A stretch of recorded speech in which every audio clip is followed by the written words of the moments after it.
Kaixo guztioi, gai berri batekin goaz, efektu fotoelektrikoa.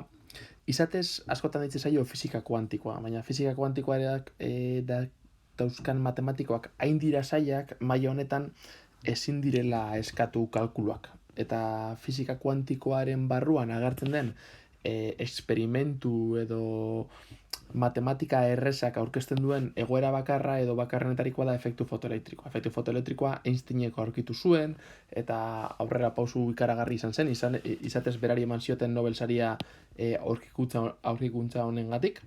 Eta ikusiko duguna da, ez gara zentratuko gehiegi efektu fotoelektrikoan, baizik eta ikusiko dugu efektu horretan agertzen diren atal ezberdinak zelan erlazionatu alditugun. Efektu fotoelektrikoaren funtsan beti izango dugu hurrengo egoera. Hau da, gu daukagu material bat, material hori erasotzen dugu erradiazioarekin, erradiazio mota ezberdinak daude, normalean guk hitz egingo dugu argiari buruz. Argia da erradiazio mota bat, bale? Badaude asko eta bien artean argia.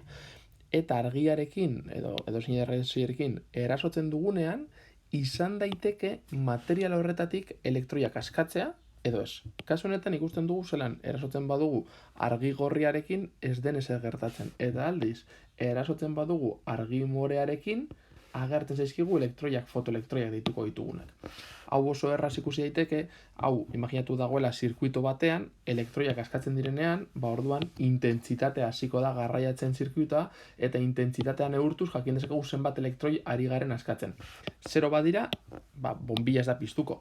Aldiz, handitzen elektroiak edo fotoelektroiak askatzen badira, hasiko da korrontea pasatzen, eta ikusi zutena baita ere zen, ez zela bakarrik galdera zen ea elektroiak askatu, kasu honetan bezala, edo ez askatu, baizik eta zenbat elektroi askatu. Batzuetan ikusten zituzten elektroi gutxi askatzen zirela, eta beste batzuetan elektroi pilo bat askatzen zirela.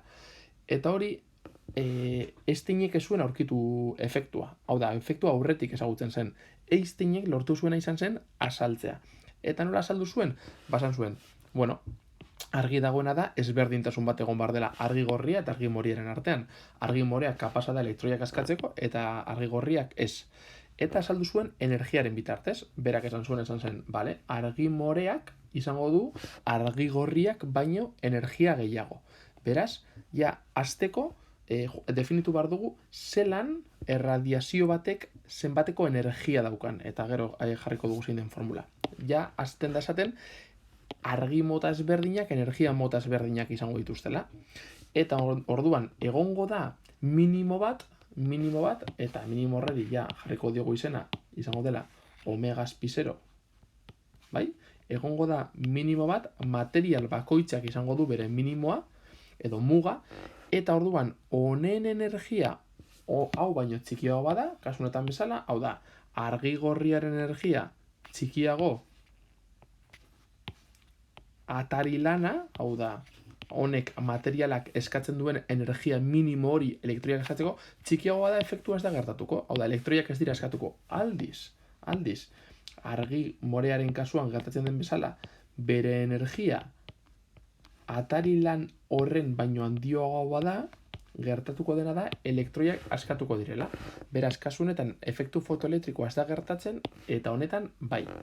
Behin ulertu dugunean, esan behar dugu, zelan erlazionatzen dugu alde batetik, zergaitik kolore ezberdinak daukaten energia mota ezberdina, zergaitik eta gero energia hori eta hemen agertzen den atari lana edo erauste energia izango da elektroi bat erausteko beharrezkoa den energia minimoa. Txikiagoa da, ez dira elektroiak askatuko, eta aldiz handiagoa da, askatuko dira. Zelan erlazionatu aldugu, erradiazioaren energia, erauste lana eta askatzen diren elektroien energia zinetikoa. Hau da, zenbateko abiadurarekin askatuko diren. Zenbat eta abiadura gehiago, orduan eta elektroi gehiago helduko dira bestaldera, eta bestaldera heltzen badira, orduan intentsitate gehiago garraiatuko du gure zirkuitoak. Hau da etengabe agertuko zaigun eskema, eta nigo antzen dizuet edozein ariketetan beti egitea irudi hau. Erradiazioak erasotzen du materialak izango du bere erauste lana edo bere atari lana, eta energia hori hau baino handiago denean askatuko dira fotoelektroiak, eta fotoelektroiek izango dute energia zinetikoa. Zelan erlazionatu dezakegu erradiazioaren energia materialaren atari lana eta fotoelektroiaren energia zinetikoa? Nahiko logikoa izango da, hau da. Energia hau honen berdina direnean elektroia horiek eskatuko dira, baina ez dut inolako energia zinetikorik izango. Lortzen dugu askatzea, baina elektroiek ez dira mugitzen. Beraz, haien energia zinetikoa 0 izango litzateke. Zenbat eta energia gehiago eman, orduan eta elektroiek lortuko dute energia zinetiko gehiago. Beraz, energia zinetikoa izango da.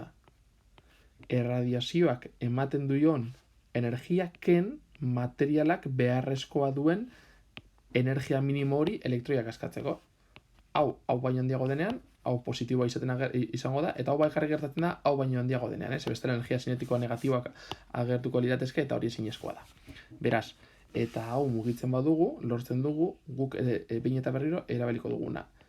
Erradiazioaren energia izango da eraustelana gehi fotoelektroien energia zinetikoa.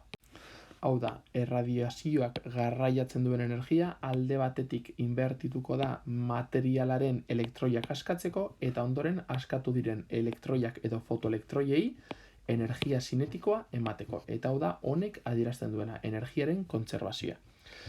Orain, beste galdera bat erantzungo dugu. Zergaitik erradiazioak argi mota ezberdinak daukaten energia mota ezberdinak? Beitu, lehenik eta behin. Erradiazioa uinak dira, ezta? Eta uinak direnez, uin horien edapen abiadura izango da, uin horren uin luzera, bider uin horren frekuentzia. Hau beti gertatzen da uinetan.